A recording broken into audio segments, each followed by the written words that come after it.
ការដាំត្រឡាចឲ្យទទួលបានទិន្នផលខ្ពស់ទាមទារការយកចិត្តទុកដាក់លើកត្តាសំខាន់ចំនួន3គឺការថែទាំការគ្រប់គ្រងទឹកនិងការដាក់ជីខាងក្រោមនេះគឺជាគន្លឹះបច្ចេកទេសលម្អិតដែល Channel កសិកម្មចិញ្ចឹមពោះយើងខ្ញុំនឹងយកមកចែករំលែកដល់បងប្អូនទាំងអស់គ្នា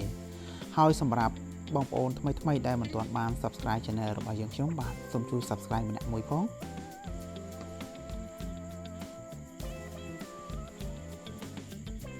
ទី1ការថែទាំទូទៅការធ្វើរងនិងដាំត្រឡាចចូលចិត្តដីដែលធូរនិងមានការជ្រាបទឹកបានល្អ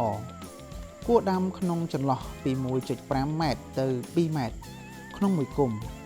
ដើម្បីឲ្យវាមានកន្លែងលូតលាស់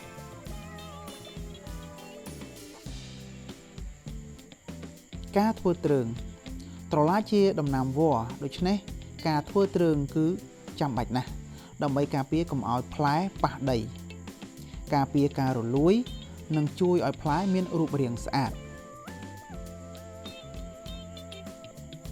ការកាត់តម្រឹមនៅពេលត្រឡាចចាប់ផ្ដើមលូតលាស់ខ្លាំងគួរកាត់មែកចំហៀងដែលមិនសូវល្អចោលខ្លះដើម្បីឲ្យវាផ្ដោតថាមពលទៅលើការចេញផ្លែ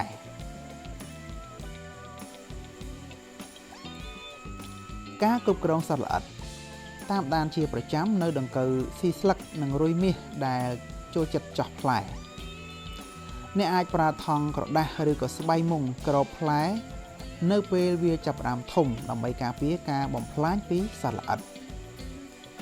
ទី2ការគ្រប់គ្រងទឹក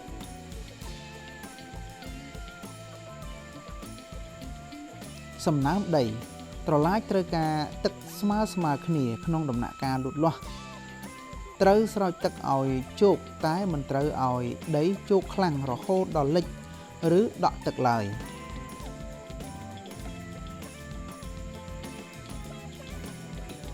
ពេលចេញផ្កាត្រូវយកចិត្តទុកដាក់ជាពិសេសព្រោះបើខ្វះទឹកនៅពេលនោះនឹងធ្វើឲ្យផ្កាឬក៏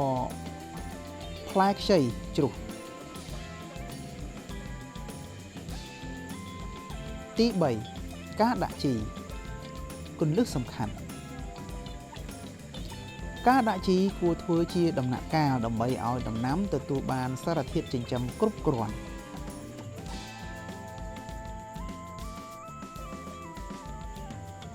ដំណាក់កាលទ្រាប់បាត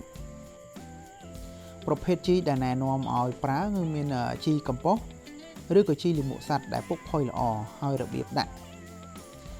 លាយជាមួយដីមុនពេលដាំដើម្បីបង្កើនជីជាតិដីដំណាក់កាលក្រោយដាំ2 ទៅ 3 សប្តាហ៍ប្រភេទជីដែលណែនាំឲ្យប្រើគឺមានជី NPK រូបមន្តដែលមានអាសូតខ្ពស់ដូចជា 16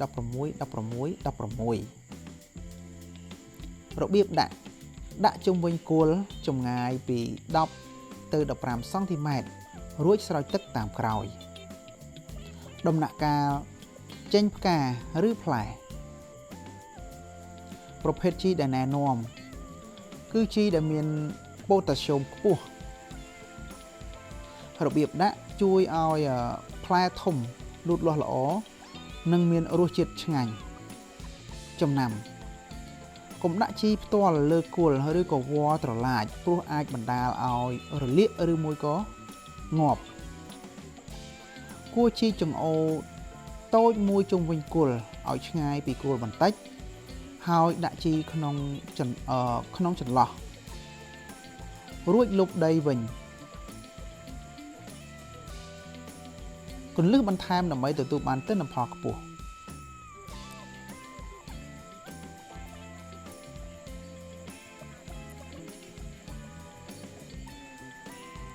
ការចម្លងបើសិនជានៅក្នុងសួនរបស់អ្នកខ្វះសត្វល្អិតជួយនាំលំអងអ្នកអាចជួយនាំលំអងផ្កាដោយដៃដោយយកផ្កាឈ្មោលមកប៉ះនឹងផ្កាញីនៅពេលព្រឹកព្រលឹមការជ្រើសរើសពូជដែលធន់នឹងជំងឺនិងសមស្របនឹងអាកាសធាតុក្នុងតំបន់ការពិនិត្យដីប្រសិនបើដីមានសភាពអាស៊ីតខ្លាំង អាចបន្ថែមម្សៅកំបោរកសិកម្មបន្តិចបន្តួចមុនពេលដាំដើម្បីកែលម្អ pH ដីតើអ្នកកំពុងដាំត្រឡាចក្នុងទម្រង់ចម្ការធំឬមួយក៏សម្រាប់បរិភោគក្នុងគ្រួសាររបស់លោកអ្នក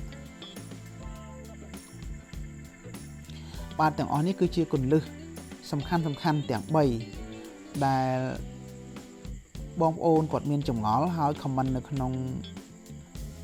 វីដេអូរបស់ខ្ញុំគាត់ថាចង់ឲ្យខ្ញុំចែករំលែកពីរបៀបថែទាំ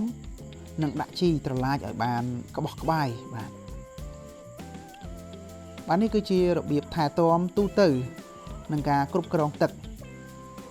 ព្រមទាំងការដាក់ជីបាទគឺជាចំណុចដែលសំខាន់ទាំង3នេះ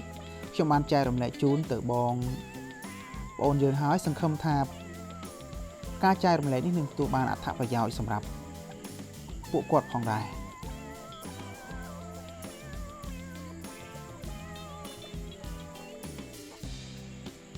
បាទហើយសម្រាប់បងប្អូនថ្មីដែលមិនទាន់បាន Subscribe Channel របស់ខ្ញុំទេបាទជួយ Subscribe ម្នាក់មួយផងដើម្បីទទួលបាននូវវីដេអូថ្មីក៏ដូចជាចំណេះដឹងបន្ថែមទៀត